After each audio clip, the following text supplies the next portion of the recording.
Yeah, okay, I got 3 o'clock, so let's get started. My name is Dave Smith. I'm the current president of the Residents Council, and therefore I get to chair this meeting. Thank you all. A couple of announcements. One is cell phones off, please. Cell phones off, please. Cell phones off, please. Second is if in the event of an emergency alarm, we stay put, we'll be told what to do. For better or worse, we'll be told what to do. So this is the 3rd quarterly Residents Association meeting. We try to provide some variety to you and also some topics. So this time we have selected 2 of the resident committees to have their respective chairpersons make presentations to you, followed by a brief Q&A to explain, hopefully, and clarify the ongoing confusion between the Rove Committee, reward our valued employees, and the Woodland Pond Benefit Fund. We have the respective chairs to do that. But what we're really doing is giving Tom a chance to show his audiovisual skills, because he likes working on these presentations and has recently been offered this job in perpetuity, which I don't know if he'll take or not. So there will be a brief Q&A for each of these presenters, and during that time I'll circulate through the audience with the microphone.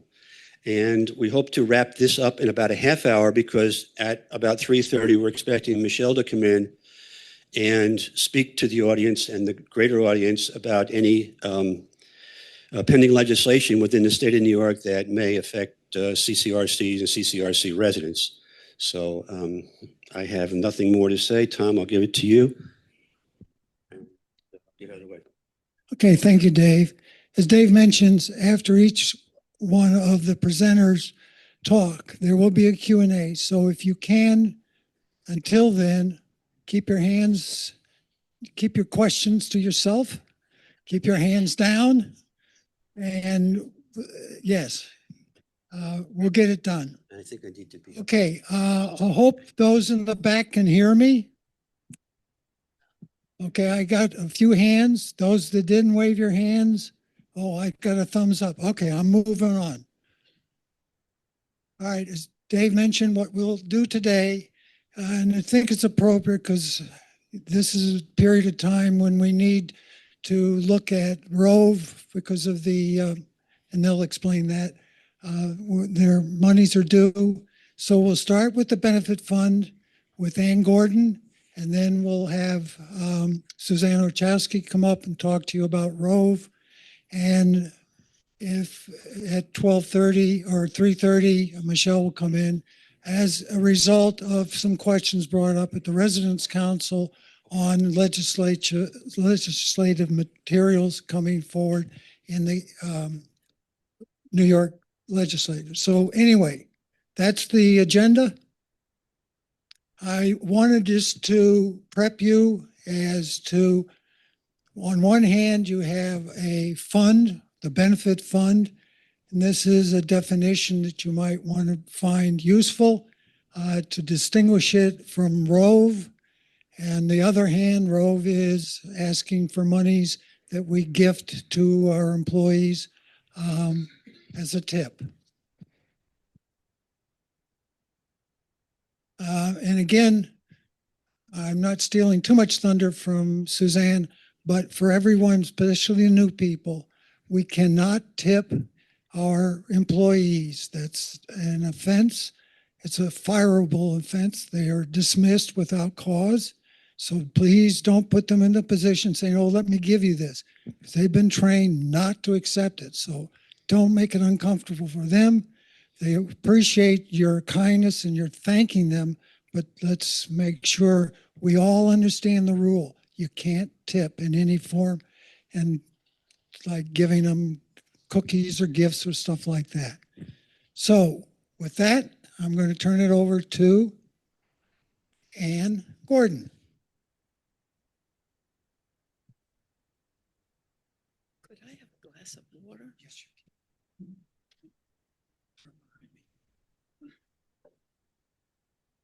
Okay. Good afternoon. Oh, we have a full house. That's nice. I'd like to start with the names of the people who serve on the Benefit Fund Committee. We're a small committee, and by the rules that covered our formation, we're allowed to have 5 members plus a liaison from the Residents' Council. So the members of the committee are Joan Hollister, Annette Johnson, Taylor Eskew, myself, and Kathy Kelly. And Kathy Kelly also doubles as our council liaison at this point. And we meet once a month on Wednesdays in the conference room. And if you have anything you want to bring before us, any questions, you're always welcome. Our meetings are open, as are all committee meetings here at Woodland Pond. And but you better make sure you're on time, because our meetings don't last long. We get through with our business and we leave. So as you can see here, the purposes of the fund are to provide scholarships for staff members in the health center, and some, this is a little misleading there. It says employees seeking higher education. No, we do not give scholarships to employees who are going to New Paltz or other colleges. We restrict our scholarships to the health fund employees and vocational training. In the past, we've had people who have taken training for becoming a locksmith or HVAC for the maintenance department. But the majority of our scholarships are for helping employees in the health center improve their personal skills and move up the career ladder. And we actually have one person now who is completing her RN. So we're very pleased with that. We give 2 donations a year. In the spring, we give $3,000. And this coming month, we'll be giving our second $3,000 for the second part of the year. And we're very happy and proud of the results. The second is for cultural and intellectual enrichment of resident life. And that could take various forms. I'll talk about those later. And the other is to support projects designed to enhance the physical Woodland Pond community. And we're extending that to include projects in the health center. So if we could have the slide. Oh, okay. Yes. Our current balance, that's not a correct number. I just looked it up this morning. We have $203,000. That's not going to last long, because we have to pay for the aquarium in the health center and our contribution to the benefit fund. But the fact that we made it up to $200,000 is something I'm very proud of. Yes, our donations are tax deductible, and they are made to the community foundations of the Hudson Valley, which they are our funding adjunct. When we collect money, it goes to them. They invest it, and I have to say they do a superb job at that. And they stand as our legal tax exempt. The 501c3 is through the community foundations of the Hudson Valley. It's an enormous fund. Practically every single nonprofit group in the Hudson Valley use their relationship with the community foundations the same as we do. And they're a wonderful group to be associated with. And the forms for making donations look like this. It folds into an envelope, and inside are all the instructions that you need to know, whether your form is going to be an outright donation, a gift from your IRA, a gift in honor or in memory of someone here at Woodland Pond. It tells you how to do all that in this envelope, and then you just have to spring for the stamp, which I'm sad to say is now 78 cents. But that takes care of that. Okay. All right. The scholarship funds I've already talked about. Here, the cultural and intellectual enrichment programs included 3 talks by local historian Tony Musso. They were very well received. He's a wonderful, humorous, and very informative speaker about the Hudson Valley in this area, and also the history of rock and roll. The other was a concert by Jay Unger and Molly Mason, and they'll be coming back this winter to give another concert. You'll be glad to hear. Okay? All right, here are some of the things that we have been spending the money on. The piano, we paid for the first round of repairs for that, and also for that metal, it's called a truck, underneath the piano, which means it can be moved without damaging the legs. We paid for this audio-visual system and microphones and so on, the lift for disabled swimmers in the pool, bookshelves in the library, both here and in the health center.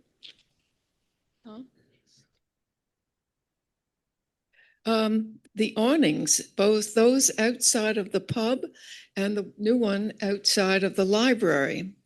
The memorial benches have been a really popular way for people to make donations.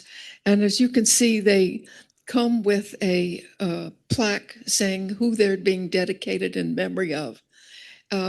This past year, we put in 8 benches along the improved hiking trail down to the ponds and back. And one of those benches was done in memory of the pets of Woodland Pond. I'm sure it was animals, but we put in a lot of those. And some of those benches are for individuals. So it's very important to have these ways of remembering our past residents. Okay? Okay, the new funding thing that we're doing in the health center, this is the first of several that are in the works, is an aquarium in the lobby of the health center. This was requested by the activities director at the health center. It will be a focus for visits from people from Garden View and skilled nursing, bringing people out, having them sit and visit with the fish and observe their colorful lives is something that's well known in medical circles as being very therapeutic. So we're looking forward to getting the tropical fish in a couple of weeks, but the aquarium itself is there. It's a saltwater aquarium. So we will be able to have the most incredible, colorful fish. Okay? Okay, questions for Ann? No questions. Oh, yes, way in the back. Mr. Anonymous, how do you receive requests for money? If we have something in mind, who do we go to put in a request? Well, first of all, there's something in mind has to go through a pretty elaborate procedure to be approved. It has to be something that's in benefit for the entire population of Woodland Pond. And also it has to be approved by the Residents' Council and by management, as well as by our committee. But the first step would be to bring your suggestion to the committee, and we can proceed to write it up and take it through the procedures if we think it's going to be something that meets our guidelines. One thing I would like to say, in the past, we have had many, many donations made to our fund in memory of people who have passed, residents. These contributions come from family members and friends here at Woodland Pond. For some reason, that custom is no longer being followed. I just noticed in June when I think we had 6 people leave us, We didn't get a single contribution in the memory of any of them. And I'm just wondering if people have forgotten that they can honor the memory of their friends, or their families can, by making a donation, however small, to the benefit fund. The result of that will be next year, everyone who made such a donation and the person that they honored will be listed on the board that is opposite the desk for the dining room. You've seen that big colorful wall with the two posters. That's where the names of people who are being honored or remembered will be posted, and the people who made the donations. So let's not forget that this is a wonderful way to remember your friends and do some good for Woodland Pond at the same time. That's a good remark. Yeah, Others for Ann? If not, we'll have Suzanne. okay. Okay, thank you all.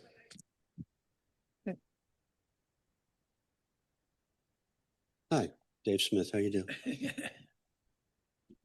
Brian, would I scoot Ann off just quickly for you? I wanted, I wanted to mention that some fish are already in residence and are the object of a lot of wonderful concentrated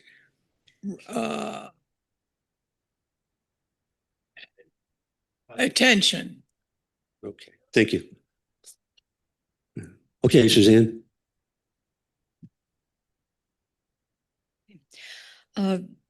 Not only does Woodland Pond prohibit tipping, but the New York State does also.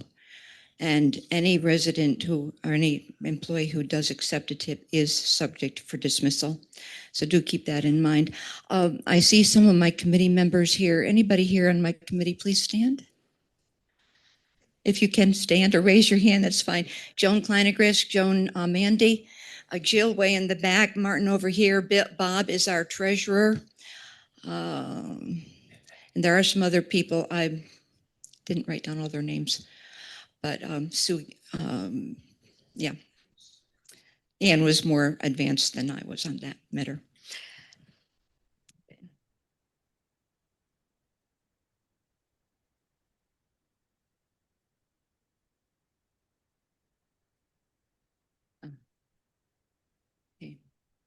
Okay, our logo, ROVE, stands for Reward Our Valued Employees.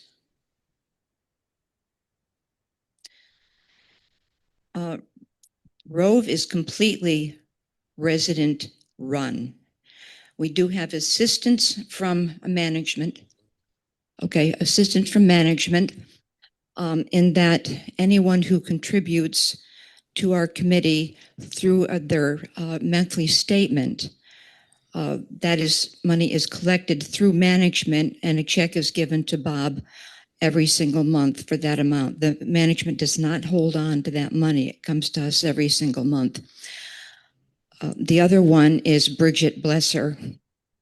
She figures out how many total hours are worked during the year so we can figure out with our total donations how much each hour will be awarded. Then she figures out how many hours every single employee has worked so we can give them an appropriate check. It's a lot of work.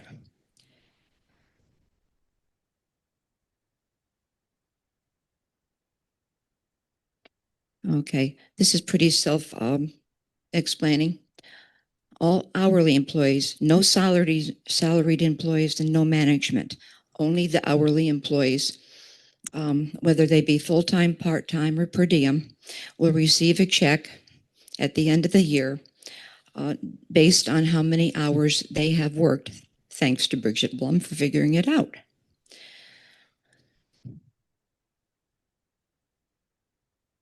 Last year, we managed to raise $269,881 for the number of hourly employees was 260.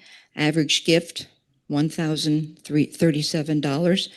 The largest gift, $556. And the gifts over 1,000 were 138. So the gifts are substantial to these employees. sometimes the people in the health center get to work overtime, which is why their checks might be a little larger.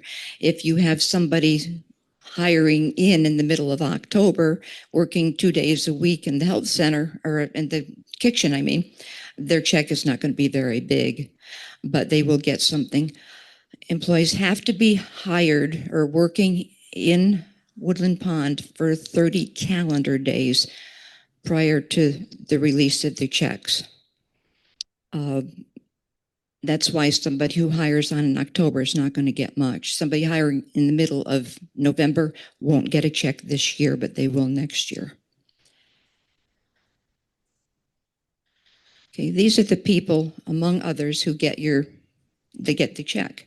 The nurses, drivers, housekeepers, maintenance, therapy, wait staff, concierge, but also kitchen staff, the security. There are 3 security people here every single night driving around, checking the doors. If you have an emergency in the middle of the night, they are the ones who will respond. And then, believe it or not, there's 2 guys downstairs in the basement working in the laundry. They also are on this list.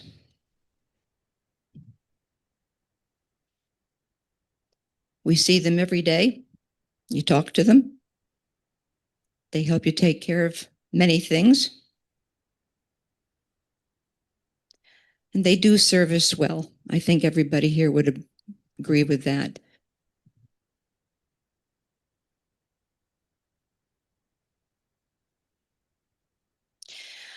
All of us eat out. Sometimes we leave a tip. If we take a taxi, we leave a tip. If we stay in a hotel, we leave a tip. If we go to the beauty salon, we leave a tip. We have all of those services here. The salon is different here. She does not work for Woodland Pond. She's self-employed. But we get all of those services here. And because we're not allowed to tip, we don't. However, with the restrictions on tipping, there is no restriction ever on saying thank you.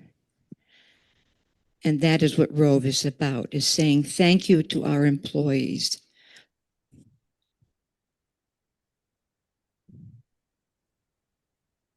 What now? You can donate to Rove by having an amount added to your monthly statement. And that is the one that will go as a monthly check to Bob. Or you can write a check to Rove, leave it in an envelope at the concierge, and it will be passed on to Bob. All donations are confidential. The only one on our committee who actually knows who has contributed how much is Bob, our treasurer, because he gets the checks and he deposits the checks in the Sawyer Savings Bank. So any questions for me? Halima first. Could you pass this over? If an employee has worked here several months but leaves September, October, do they still get money for the prorated hours that they worked? If they stay on the roll as a per diem employee, yes. If they absolutely leave, no. Okay, thanks. Is that correct, Larry? Coming from behind. Now I'm coming from the left. When monthly fee, when the monthly fee includes the whatever amount a resident desires to add for Rove, I assume that those are essentially as far as Bob or anyone else. As far as anyone else on the committee, no one on the committee would, I assume, know that I gave X dollars or that John Doe gave Y dollars or whatever, because it's not an individual check from me. So I just want to make that distinction. I think I'm right in that, am I not? Bobby, can you address that? Are the individual donors identified to the rest of the committee or only to you? No, only to me. But if it's coming through the monthly fee, you don't even know who's given there. Okay. Yeah. Okay. Work my way across the front. Suzanne, what about employees who are not management but not hourlies? They don't get, Only hourly employees. why is that? Well, that's a good question. We had to draw the line somewhere, and we have discussed it, whether or not salaried employees that are not management. And it may come up again sometime, Ronnie, but right now it's been cut off at hourly employees only. Are these tax deductible? No. No, For those of us who choose to give a check once a year, when do you want that paid by? by September 30. Thank you. Dave out. Smith, Dave Smith, Incorporate. Yeah. Jerome. Make it out to Rove. No, that's Ann's gang. That's Ann's. That's Ann's gang. We're a different gang. That's a Two, different two gang. very different organizations. And that, John, could you pass that behind you? I just want to thank Human Resources. It's unbelievable how they get and train a staff like we have. Yes, we do have an incredible staff here, Annette.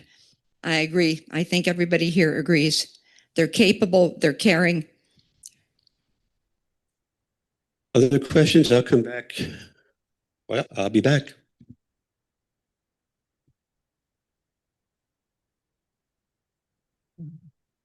Thank you. When I arrived some months ago, I got a sheet. When I arrived a few months ago, I got a sheet that said, if you want to donate $100 a month, it will be automatically added to your invoice and you don't have to do anything. You just have to opt out. Is that correct? That is correct, but also you can opt to pay a different amount. But I didn't have to do anything. I don't If have you- to return it. If you agree to pay the $100 per month, you do nothing, you can throw it away. Okay, that's, You will be automatically enrolled. If you choose to give more or less, you have to fill it out to indicate what you want to give. If you don't want that to happen because you want to donate it by single check, then opt out. thank you. That is correct. Is that true for the year when people move in, or is it only in the future?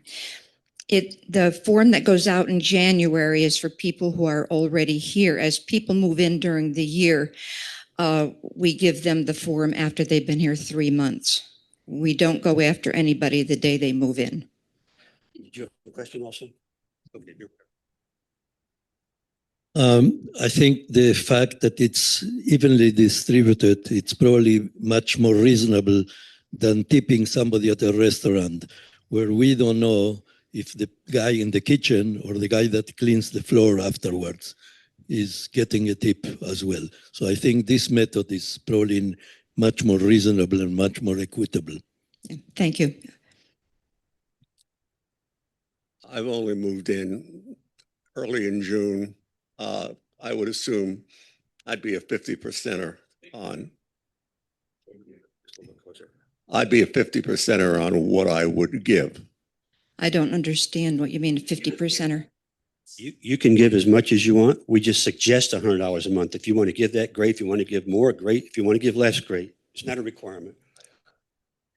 Saying I haven't been here a year. Yeah. Right. And I've been here a half a year. I don't think I. Oh, I would not expect you to pay for the whole year. No. Oh, okay. Absolutely not. That's what I was asking. No, prorate. Yeah. Mhm. Thank you.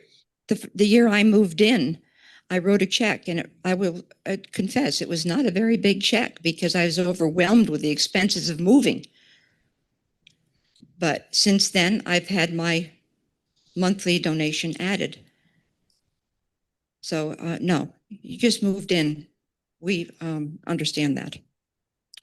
Okay. Well, our featured performer has arrived. And so now we'll move on to part two. Michelle, Oh, you're one the featured performer. Yeah. I do have one more quick. Oh, I beg your pardon. Yeah, Didn't mean to one more cut you quick down. announcement. In September, sorry, Michelle, I'm stealing your thunder. We're going to be sitting an information table out by the hostess desk during lunch and dinner on Tuesday, September 9th, on Wednesday, September 10th, and on Friday, September 12th. So if you have more questions, please stop by and ask. We will answer your questions then. Thank you. So a couple of months ago, a resident approached, thank you. That's for you, not for me. A couple of months ago, I was approached by a resident, I won't name names, and said, Dave, are you aware of any pending legislation that might affect CCRCs? And I said, well, no, I'm not. And he shared with me some things, which I shared with Michelle, which when she came to the Residents Council meeting, I think 2 cycles ago, Tom, who was chairing the meeting in my absence, said, hey, what a great opportunity for the community to become aware if we invite Michelle to give an update on pending legislation before the Residents Association meeting. So that's where we are. Okay. So you can talk, and then when you're finished, I'll circulate around with the microphone.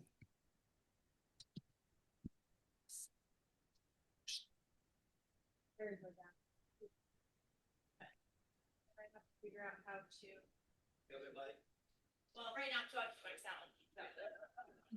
Nobody can hear that.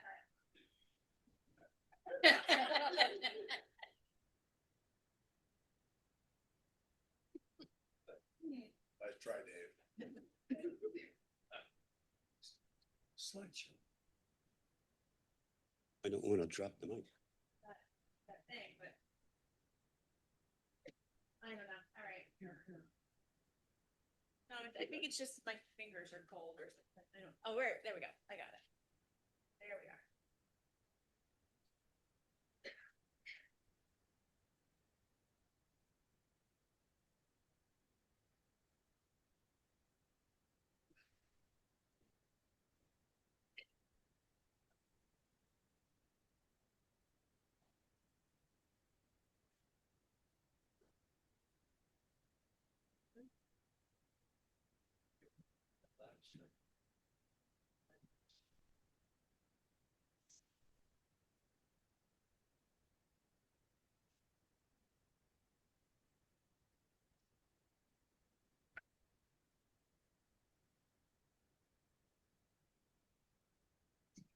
Okay. Thank you. I got it. Yeah. A lot of steps. You know what should happen? We should actually get a mouse instead of trying to use this little. We should have a bigger pack with We should have a better bigger system. You know, those technical problems. This is totally a setup. I totally knew how to do all that, but I made it seem clumsy. This is all I have for a mouse. It's not really a good mouse. So it's too hard for me to click around. Yeah, I put a piece of cheese on it. All right. So I am really excited to go through this with you today. And oh, no, I think we're good now. I think I'm okay. I'm okay. What I'm hoping is that we can make this interactive. And I very much welcome the opportunity to do this. What I discussed with the Residents Council is that I want to do these periodically. So it might make sense to do them quarterly. And it might make somebody's phone is ringing. It might make sense for them to be done more often. But as you'll see when we go through, you're not going to be able to read everything I put on the screen because some of it's a slightly small font, but I'm going to go through it with you. You're going to see some of these things have been out here for a decade.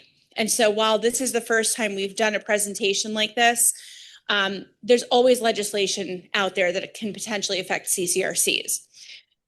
So just to give you a sense of my interaction with the legislative world as it relates to CCRC legislature,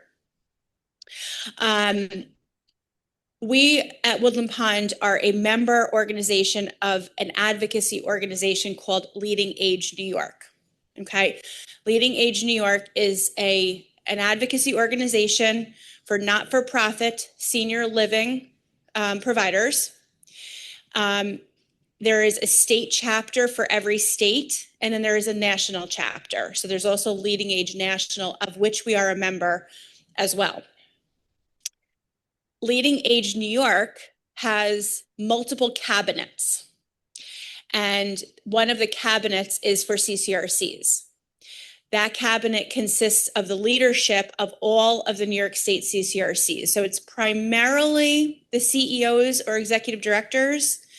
However, when I was the controller at Woodland Pond many, many moons ago, that's when I first started on the cabinet. So there are also some financial people. They do have business members, so some attorneys, some bankers, those kinds of things. But we meet quarterly at a minimum. We used to meet in Albany solely until COVID happened. And now we only meet in Zoom because the CCRC operators are from across the state. So you've got to go all the way from Buffalo, Long Island, here. So that works out nicely.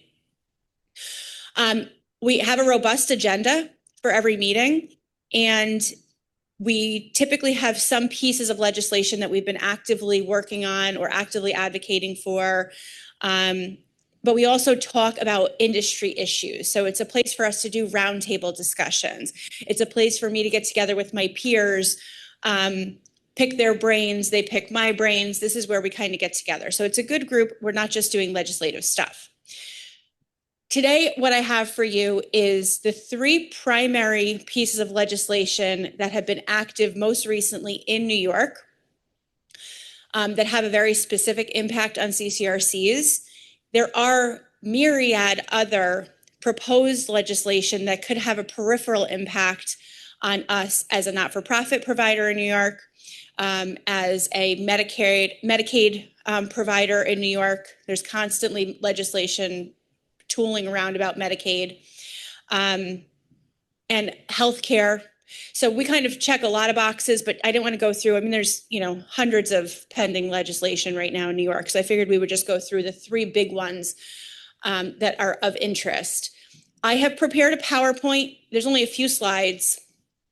And then I also have, when we get to the third, which is the juiciest, I think, and most exciting and fun, I also have a document. These two documents I will have Lindsay share out on Constant Contact and make available to you if you want at Concierge, okay? So what I'd like to do is I'm gonna go through these. Two I'm gonna kind of go through rather quickly, and the last I'm gonna go through in a little bit more detail. I'm gonna try to be done slightly after 4 so I don't have anybody fall asleep on me, but I will take questions or comments as we go. Well, why don't we go through each bill? Bill, stop, etc. How's the volume? Too loud? It sounds really loud to me. Okay. All right. All right. So this first one, the first two are active in New York State. Okay. The first one is called the CCRC Revitalization Act. And you can see that I've got the call number up there. I'm sure that's not what it's actually called, but the number that you can find it under.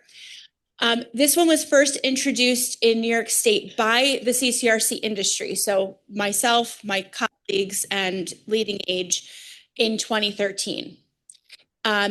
It took until 2019 to advance through both houses.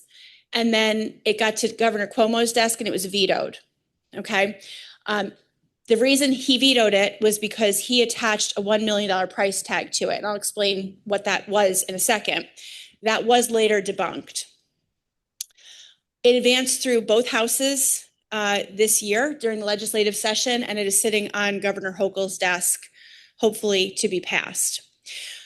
So this bill, essentially, it tells you here what this version does. Okay, so the version that got through the House right now consolidates the authority for the approval and operation of CCRCs into the Department of Health solely, and removes the Department of Financial Services from oversight, and expands the Department of Health Commissioner's roles and responsibilities a bit.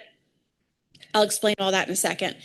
And then it allows CCRCs to take more than a $2,000 priority deposit for new incoming residents before construction, okay? So currently, I'll start with that one first. Currently, Article 46 of New York State Public Health Law, which is what governs us, limits the operator's ability to take an advance deposit before construction of only $2,000. The problem with that is that's a pretty weak commitment. And the issue with that is New York State will not let you construct or close on financing until you've pre-sold 70% of your independent living units. Okay, so you're making a commitment to finance and then construct based on 70% commitments, but people are only committing $2,000. So that's like, you don't have that much skin in the game. So it gives the operators a little bit of pause, because if somebody's willing to put down 10,000, which is what you can do as an open community, or even 15,000, that's a little bit more telling that somebody might be truly serious about this. And it gives us as an operator more confidence as we go forward. So that's a good thing for the operators. You have all become very, very well versed in the pitfalls and the complications of the relationship between the Department of Health and Department of Financial Services, and how much they complicate approvals. So we as an industry have been petitioning for a long time for the oversight to go under one entity, which is the Department of Health. I want to be very clear, though, none of that takes away the requirements of the regulations. So the regulations would remain in terms of actuarial requirements, statutory financial reserve requirements, how you can spend your money. So the regulations that DFS oversees can be adjudicated by DOH, and that's what we want. We want the Department of Health, one state agency, to be in charge of what happens with us. That's how it works with basically every other industry in New York. You don't have two entities. The reason it's complicated with CCRCs is because we offer an insurance product. If we did not offer life care and we just offered our services without life care, which is an insurance product, DFS would not be in the picture. So all of the same laws and requirements will still cover you and protect you, but it will just be one single entity, the Department of Health, that will adjudicate the regulatory compliance. What this will require us to do, and Woodland Pond already does this, but we're the only one in the state that does, is it would require you to have significantly more actuarial services every year than state law requires. So state law currently requires that you have one actuarial study every 3 years. Woodland Pond does ours every year as it is. So we do it every year, not every 3. We also have them calculate your tax letters for you. So they're doing a separate calculation there. And then they do a separate actuarial tax calculation for us related to our financial statements. So Woodland Pond is already doing what the other CCRCs are now going to have to do. So we're in very good shape on this, but we're hopeful that bringing it under one agency eliminates the back and forth about who's looking at what. And so it streamlines the process, okay? The early iterations of this back in 2013 were much more expansive. Everything in the kitchen sink was in there to try to change laws and change regs and make things more efficient. And I think that's why it got complicated and vetoed. This is very simplified. It just takes DFS out and it changes the deposit. Okay. Questions on that one? Questions? Will this apply to us for constructing the enhanced facility? So the current application, this has not been signed by the governor yet. Assuming it's passed. So it will definitely not apply to the 2025 financing. But if and when, assuming it gets advanced to or by the governor, let's say the next legislative session, which will begin, I think, in January, when we go to financing in 2028, DFS would be out and it would just be DOH. Even though so it's any sort of new construction, you're telling me. So it's anything that DFS right now is doing for us, they'd be out of the picture. So the approvals for annual rates would be by DOH. Financing would be by DOH. Anything DFS is approving would be done by DOH. Not that it matters, but why is it called Revitalization Act? I don't know, because it's a fancy word. I don't know. It just makes it for us, it's very beneficial. So it's just a word that was used. I don't even know who picked that word, but it was just reinvigorating or, consolidating. I guess it could have been Oversight Consolidation Act. But you have to keep in mind that when it was in 13, it was about 6 times as long, and there were a lot more things that were proposed to be changed. Vivian? Or, okay. How long does a piece of legislation stay on the governor's desk without being approved before it dies of old age? I don't know the answer to that question. Does anyone here know the answer to that? That's for sure. Okay, so there's several of your neighbors are saying that if she does not sign it by 12/31, it dies. Did I get that right? And then you start all over again. All right, look, we just learned a civics lesson. We're all done. Bye-bye. Anything else on this topic? Oh, we've got Ann Gordon. Okay. Coming in. Not as fast as Jason. No, Nobody is. Jason actually took time off for 3 days. Can we believe it? I just wonder if this would make New York State more attractive to other constructors of CCRCs. That's a huge part of it, Ann. You're exactly right. Because the other state operators see how much possibility there is in New York State just based on demographics. There's so many people that are age and income eligible, but so few CCRCs per capita. It's because of the regulations. So that's a huge part of it. And that's probably why we did revitalization, because it can revitalize the industry. Look at such smarty pants in here. Another one from Halima. Halima? The approval of the annual rate increase is going to be DOH now? If it gets approved. Okay. Yes, it'll still be the same requirement. They'll still have to explicitly approve entrance fees and monthly service fee changes at least 60 days prior to them being implemented. Nothing in the law changed. It's just who is adjudicating it. Okay, on that one, 1 down, 2 to go. All right. This next one you guys all know about, or a lot of you know about. So this is the New York State medical aid in dying. And this is not only specifically related to CCRCs, but I know it's a topic that's been of interest here at Woodland Pond for many years. And it's something certainly that we are going to have to figure out how to operationalize if it does get passed by the governor. Okay.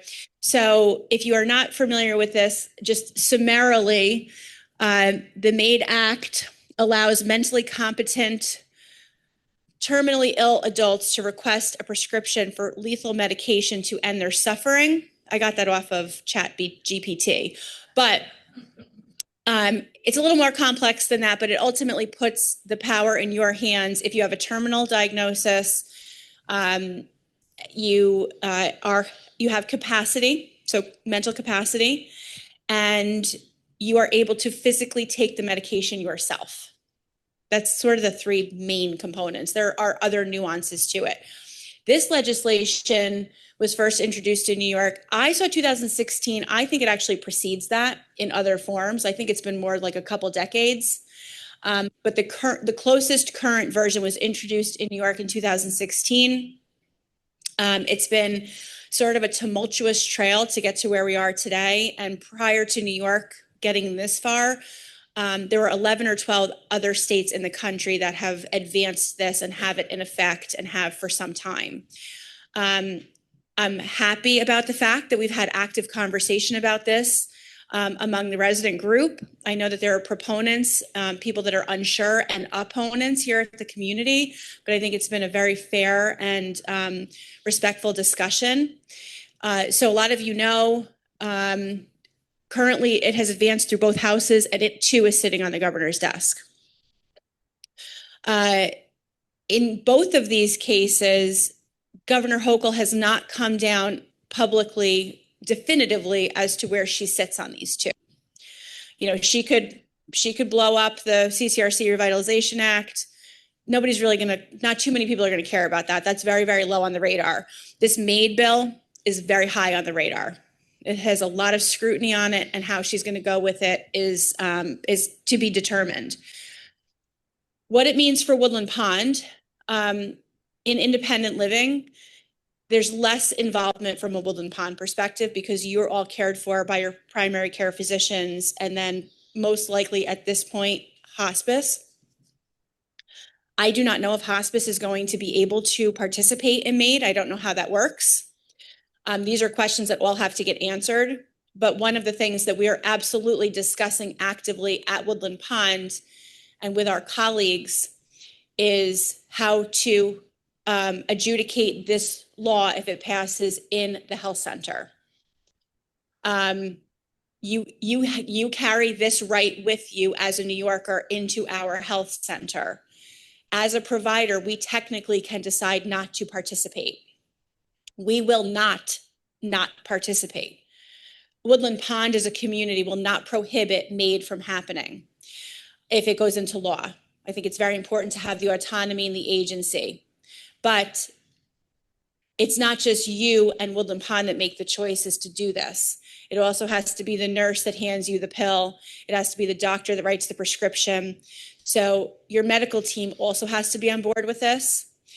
There are provisions in law right now that protect medical practitioners from having to participate in something that they find to be morally unethical.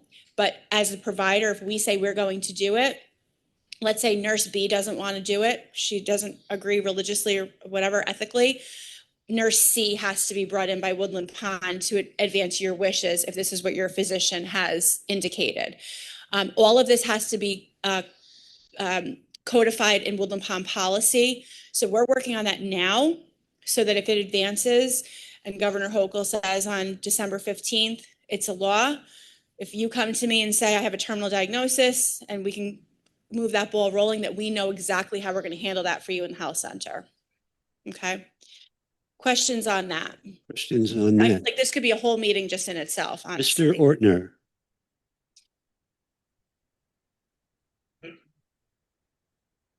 What is the definition of mentally competent and who determines whether a person is? Great question. It's not me and it's not you. From what I understand, I think there's two physicians that have to determine it in the New York State bill. So it's different in every bill, but it's the actual physician. Your two physicians have to determine based on their professional training and criteria that you have capacity to make the decision on your own. And that's something that physicians routinely do now for us anyway. You know, if we have somebody making a decision about whether or not they want to make a medication change or whatever, our doctors do that evaluation now. So they would apply those same criteria. I think it's to some extent training, like some of it I think is a science and some of it I think is an art. And it's how that particular practitioner, you know, applies their training. But it's certainly not, it's not something that you can like take a blood test for, obviously, as you know. Others? I think Bill. Oh, sorry. Are you assuming that Woodland Pond will always know when somebody is considering this? No. We will know it more so if you're in the health center because all of your medical orders have to go through us in the health center. We won't necessarily know in independent living, just like we don't know now, unless you choose to share it with us. I will tell you that if this advances, the current feeling of the board is that we want to support this.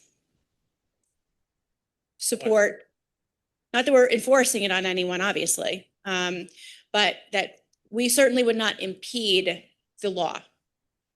Assuming Governor Hochul signs, you would then have a much more detailed operation from the management point of view as to how to proceed, followed by extensive discussion with the residents. Absolutely. It'll become a big conversation. It'll actually, I think, start ramping up sooner than later, just in policy setting, so that we don't get behind the 8 ball. Okay. I get one more, Michelle. Can I ask you, hospice will play a big part in this? I believe they will, but I'm not 100% sure. That's something we still have to understand a little bit better. Okay. So the last one I'm going to spend some time on here is something that's stalled right now in New York State for CCRCs. And I think actually the legislation that sort of raised the questions in the first place. So this is the New York State CCRC Resident Bill of Rights. And you can see that there's a Senate number. And if you were to look it up, you would see that it was introduced this year in 2025 by Senator Ryan in the Buffalo area, and there's no co-sponsor. So, not Pat Ryan. No, it's a state legislator. This did not get picked up in the assembly, and he did not get a co-sponsor. The impetus for this, I know some have asked, was the impetus to this, everything that happened at the Amsterdam. It was not. And I know that's surprising to some people. This was actually begun primarily by a group of residents at a CCRC in the Buffalo area that were dissatisfied with some decisions that management was making and them feeling like they didn't have a voice. Now, this is a CCRC that is not in any trouble financially. This was just a group of residents that really felt like they needed to have a bigger voice in the management of the community, and they got shut down. So they got some horsepower behind it. John, you probably know details better than I do. And Jill, do you want to, can somebody give Jill the mic and just let her know? Because I probably sort of smudged over that a little bit.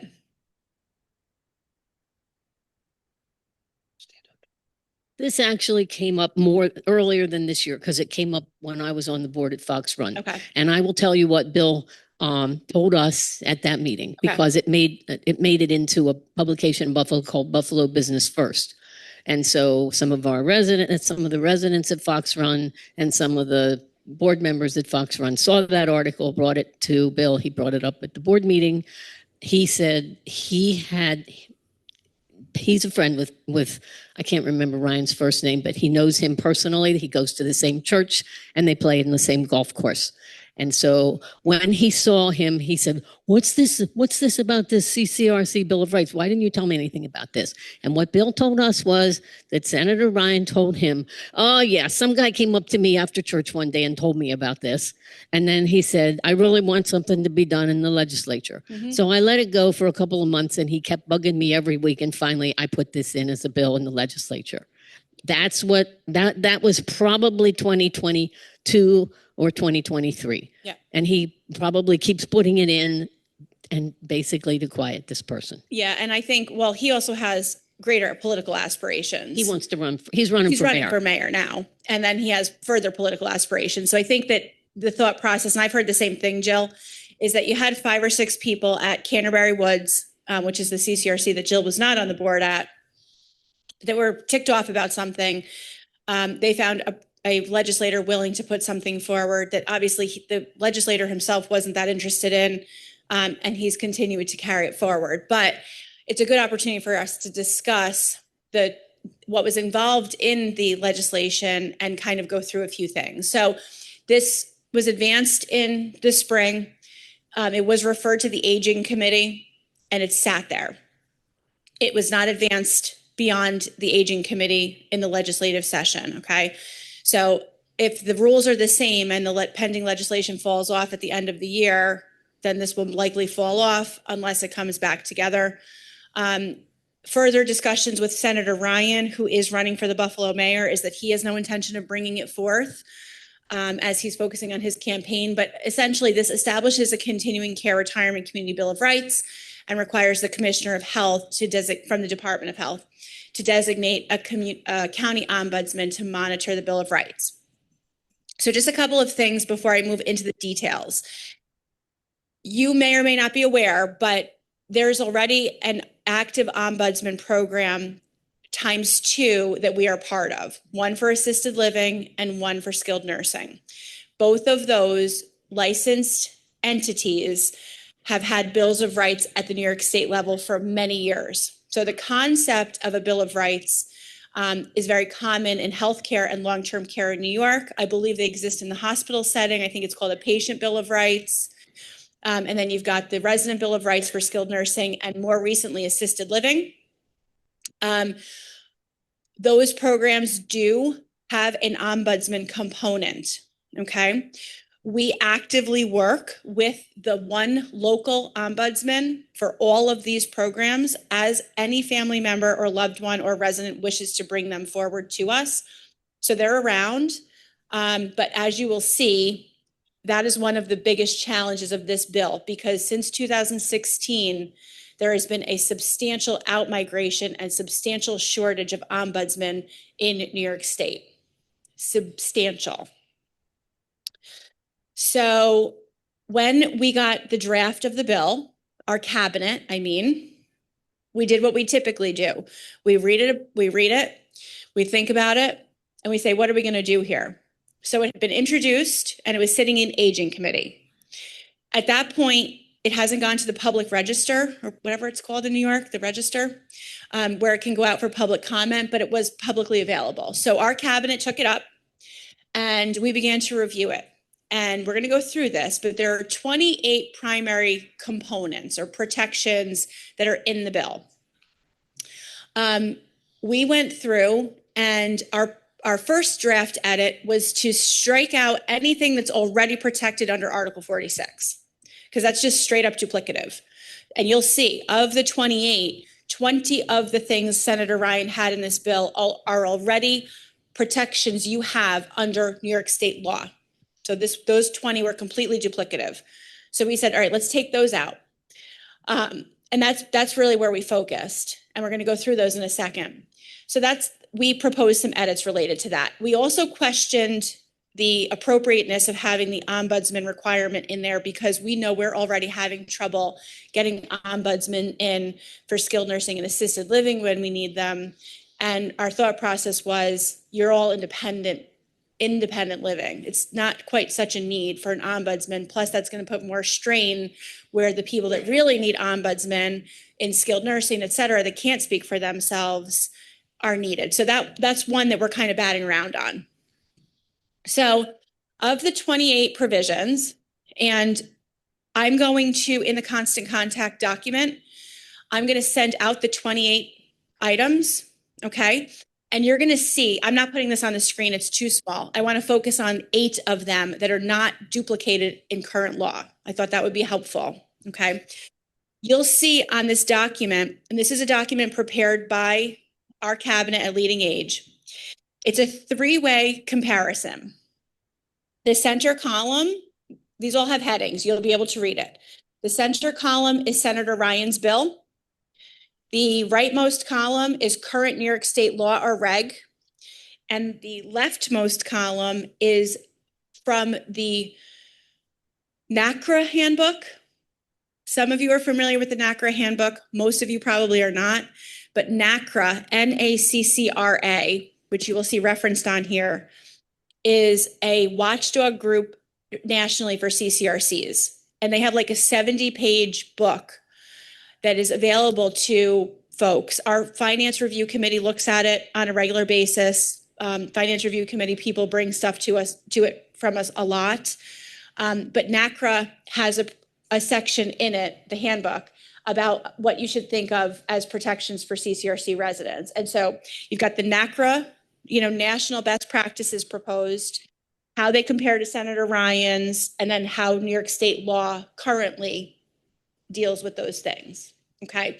And of those 28 sections, 20 are already covered in New York state law, and it's explained in this document. So they're duplicative. We say take them out. It's just a duplicate, don't need them. So let's talk about the other 8.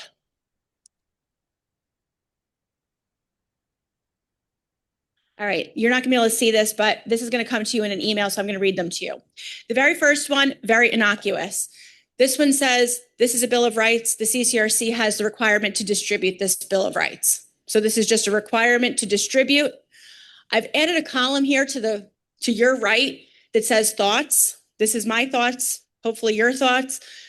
And Woodland Pond would be happy to distribute a Bill of Rights if this bill was enacted. So we're totally cool with that. No issue at all. It's easy peasy. The second of 8 is board appointments. Okay, so this bill requires that at least 1, but no more than 2 residents are on a CCRC board, okay, in New York State. There are 2 CCRCs in New York that are very opposed to this, vehemently opposed to this. And they are wanting to strike that language from our proposed draft. They want nothing to do with residents on the board, period. And they're very, very strong about it because they think there's a really significant conflict of interest because you have a serious financial connection to the financial viability of Woodland Pond. And their argument is that that conflicts with New York State not-for-profit law for conflict of interest. At Woodland Pond, moving into the thoughts column, of course, we have no issue with this. We were the first CCRC in New York to add residents to our board, and it's codified in our bylaws. So if you've not seen our bylaws read that Woodland Pond will always have at least 2 resident members on our board, voting members, and that if we have more than 15 board members at any time, you will receive, or not you will receive, but we will increase that to 3. Okay, that's in our bylaws and has been for 10 years. This, again, the Ryan bill would have required or will require, if it ever goes anywhere, at least 1, no more than 2. Woodland Pond is already doing that. So you have that protection. It's in our bylaws. The next is open board meetings. The requirement to allow for completely open board meetings except where prohibited by law or regulation. So things that are confidential, protected health information, personnel, those kinds of things. So Woodland Pond does not have open board meetings. However, we are, again, the only CCRC in New York that puts our minutes out in the library. And I think we're at this point, we're just doing transcripts. So if not, Lindsay can easily put those in. The board's totally fine with that happening. So we've had those board minutes in the library for a million years. So we're getting there. The concept of an open board meeting is somewhat challenging to some of the operators. I have no issue with it. Maybe that's because I'm a school board sucker now. And I see what it's like. And for those of you that don't know what I'm talking about, I joined the Saugerties School Board in June. And if you want to know what hell on earth is like, Google Saugerties right now. It's a mess. It's a mess. We have really, really, really serious problems at the school board and the police department. So at any rate, this is something that certainly could be discussed. So, you know, our nod toward transparency in this matter is the minutes. We'd be happy to put the minutes of all of the committees. So currently we've got 5 committees of the board. Those minutes do not go in the library, but they certainly could. I'm open to discussion on this. The sense that I get is very few people ever look at the minutes. And so right now we don't put it in there just because it's a volume of data that will just sit. If people want us to put the committee minutes in, we'll put them in every single month. I have zero issue with that. So we're definitely getting there on that one. The next one, it would require a prospective resident to visit the community before entering into a contract. To me, it would seem like you would never want to move into a community without visiting it. It seems like kind of a no-brainer to me, but this would codify that and it would be a requirement. At Woodland Pond, our current version, now, you know, we update our quite a bit. We currently require at least 2 visits. And if you can't be here twice in person, one has to be on live stream video. So it can't be a phone conversation. We've got to be able to see you on video. So FaceTime, Zoom. So we need to have 2 live interactions with you where we can see your whole demeanor, etc. At least one of those has to be in person. I can't think of maybe but one situation where someone that's moved in the last 5 or 6 years has not been here at least twice. Did any of you visit just one time? Okay, nobody in this room. And I wouldn't think that that would be normal. So our process requires at least 2. So you're meeting at least with marketing once or twice, and then you're meeting with Sarah and was Mary Jo. Now is going to not only be Mary Jo, it's not gonna be Mary Jo, Sarah, but it's gonna be Sarah, Annika, and Liz, from a triple way to make sure that we're really comfortable that you're going to be able to assimilate here, both from a physical, behavioral, mental health perspective. So for Woodland Pond, that's absolutely no problem. It's already part of our practices. This next one is an interesting one. This says that we must require that the resident association must recognize new resident committees or activities that specifically need community funds. and it's tied to the need for community funds. So it's not just saying that the resident association has to approve all the new committees, only the ones that need funds. It's a really strange right, I think. But regardless, our residents council, to my knowledge, approves all the new committees, right? Not the interest groups maybe, but definitely the committees and the membership, or at least the chairs. So we're already doing this. So we're not approving a subset of committees, and it's not the resident association. Maybe that's the point, is they want the huge group. I think that's crazy. But here at Woodland Pond, the way this is getting done is our residents council approves all of the new committees and the committee members. So we're already doing that and have been doing that for some time. This next one, the next three, actually, I'm going to stop there before I go into the next three, because this page, other than the first one, we're doing basically the bulk of what's there. Anybody have any questions on these five? All right, straightforward, right? Okay. The next three, we can do some work on. Anybody know what that buzzing noise is? Coming from above?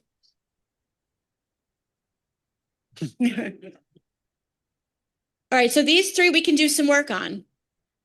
All right, the first one, I summarized it by saying, right to all community benefits without discrimination or prejudice. I'm going to read it. I'm going to read the whole thing. So just bear with me because this one's kind of lengthy. This is how the legislation reads.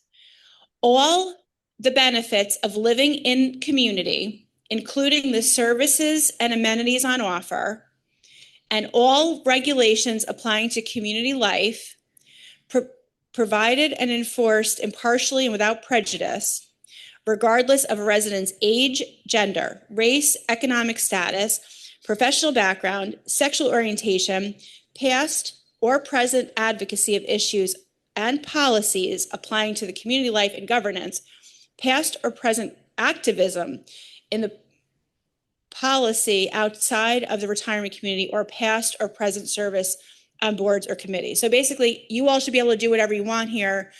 All the activities that are available to you, you should be able to do that regardless of your past, regardless of your demographic, regardless of who you love.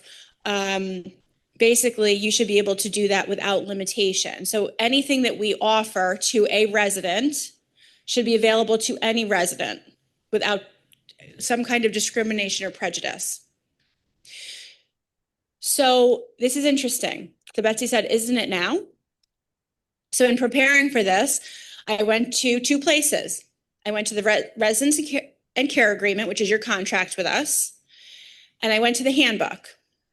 And while I would never think that I would say that we've restricted somebody from something based on any of these things, because that's the way our community operates, it is not written that we do that. So we don't keep people out of things based on discrimination or prejudice. Basically, the only thing that I can think that we limit folks from is if they can't do it safely or appropriately, maybe because of cognitive issues or physical, limitations.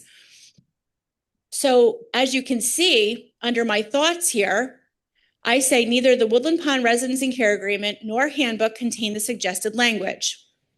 Woodland Pond would gladly add to both and can do so with the upcoming handbook revision. So we can copy and paste that and put that right in the handbook, okay? So you'll have that right from that Bill of Rights checked off. Changing the Residence and Care Agreement is more complicated. That requires state approval. And we only take our contract for revision when we need a contract. We are going to have to revise the contracts when expansion starts. So I would suggest that we copy and paste that language in there at that time.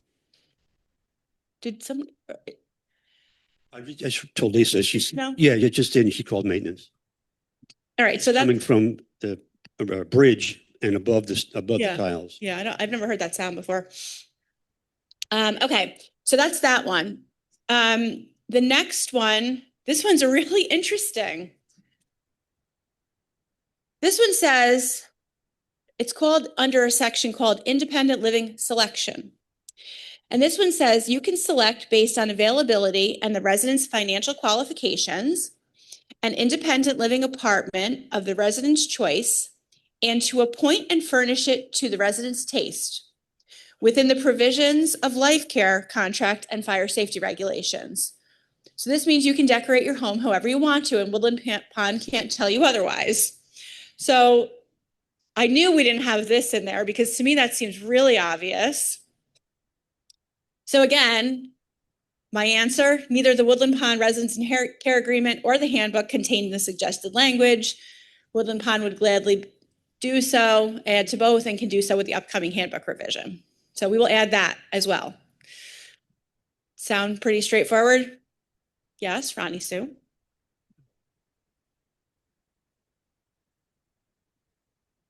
Would that would that include also hanging things outside the door, like flags and posters and things like that? So windows. So this says specifically, based on your availability and resident financial qualifications, an independent living apartment of the resident's choice, and to appoint and furnish it to the resident's taste within the provisions of the life care contract and fire and safety regulations. I guess we would have to figure that out. I think that's probably up to interpretation. We got Larry and then Paul. Was there another one? The residence handbook now doesn't address itself to it quite that way, but it does say that a resident may make changes to the apartment as long as it is approved by management and as long as they use an approved contractor. Right. That's for And then- structural modifications. Yeah, well, but if it's structural, that's more serious than just Yeah. hanging up a tapestry or whatever. Right.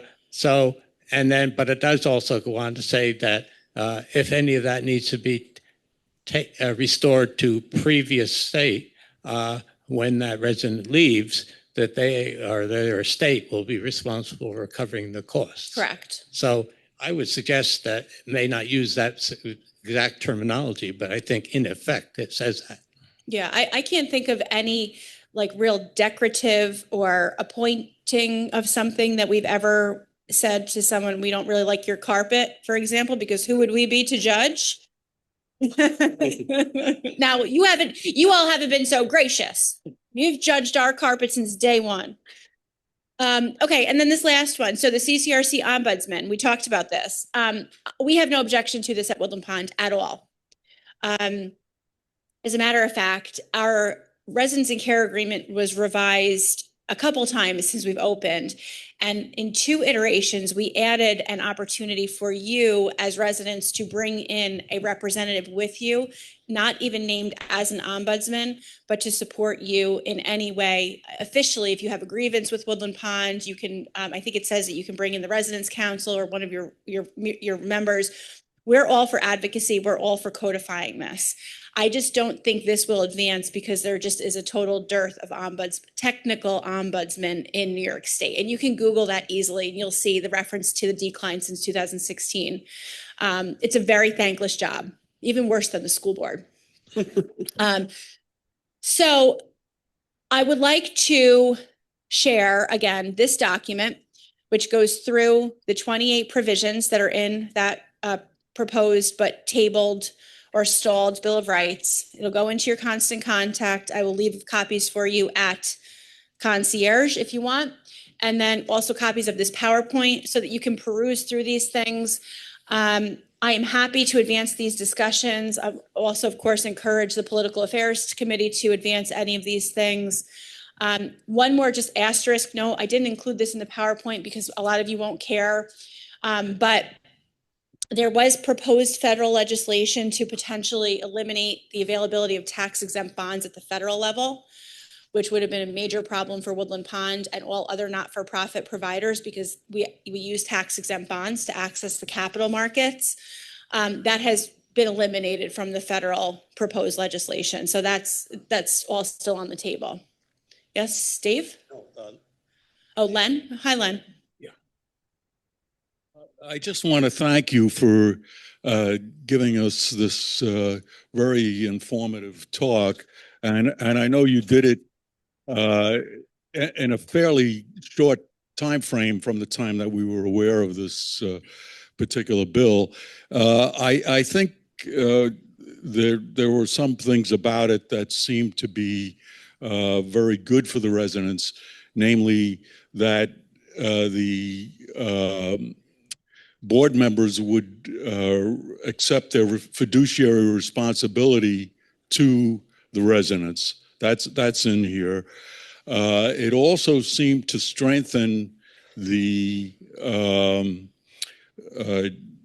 responsibility of the board to appreciate that the council members who go to the board or whoever the representatives of the community to the board are, that they represent the residents, and that they are not just board members and have to go along with the board. That seems to be something that is present at this point.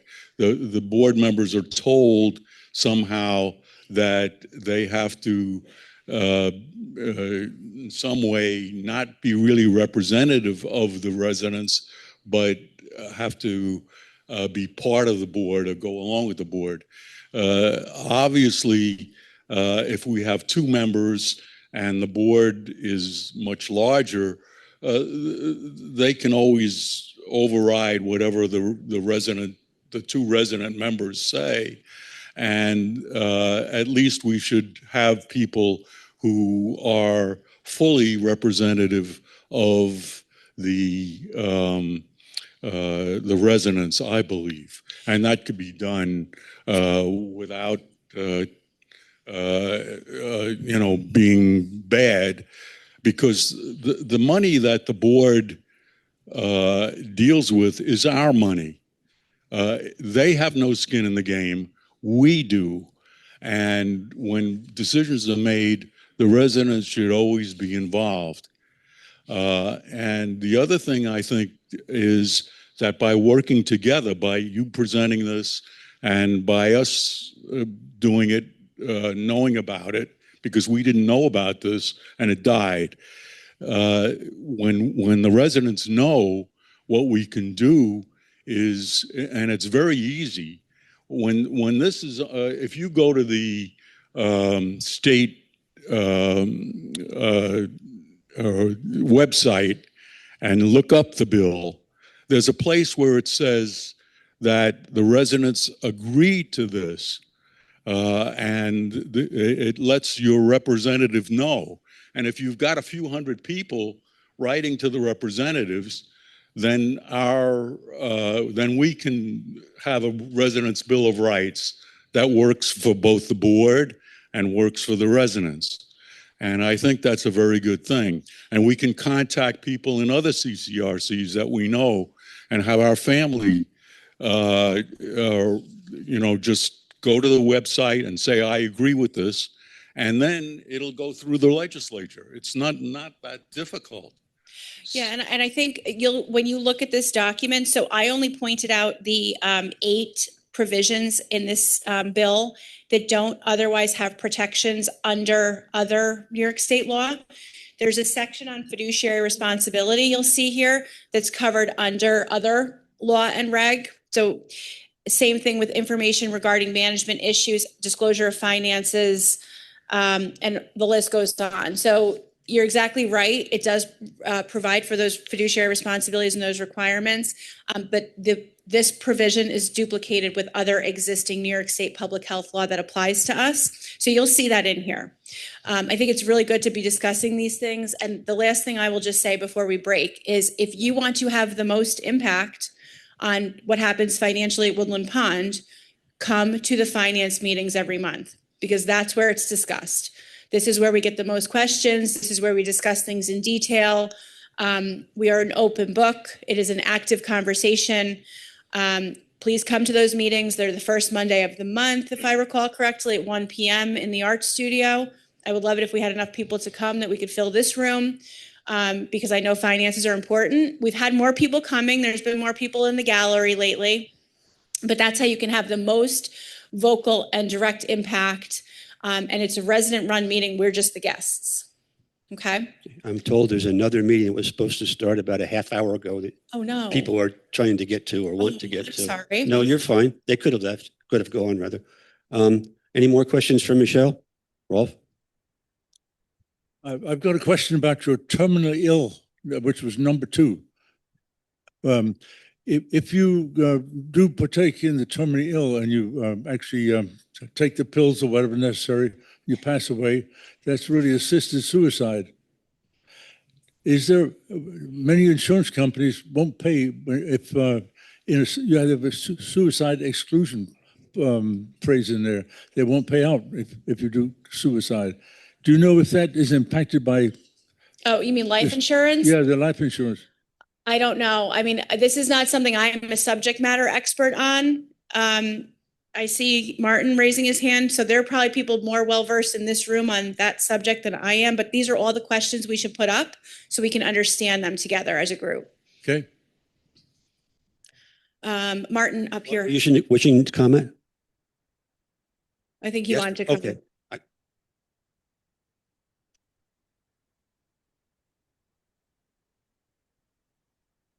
It's very clear in the bill that insurance companies have to pay off in cases of made deaths.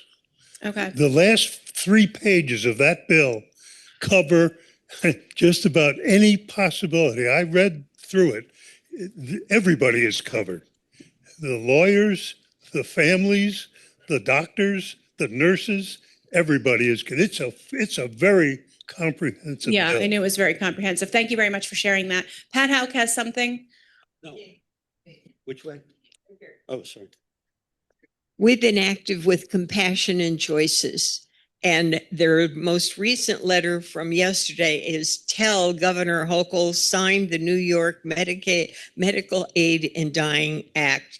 The plea is send an email to the governor, send a letter of your feelings to the governor now. So what I would suggest related to that is a lot of you now have become really active in BraveNet. If one of you has that and wants to copy and paste it into a BraveNet message and send it out to your neighbors, that's a way to get them that information right in their hand.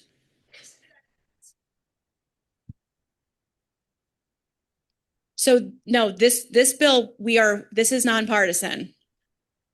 So this one is specifically excluded and approved by our legal counsel for me to be talking about. I don't talk about anything in this realm unless I have explicit approval. Trust. All right. Thanks, everybody. Thank you, Michelle. Appreciate it.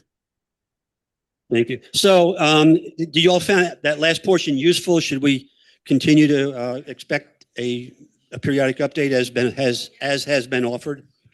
Okay, you got the job. You passed the audition. Thank you all. Move to adjourn. Did you have something, Tom? Move to adjourn. Thank you very much.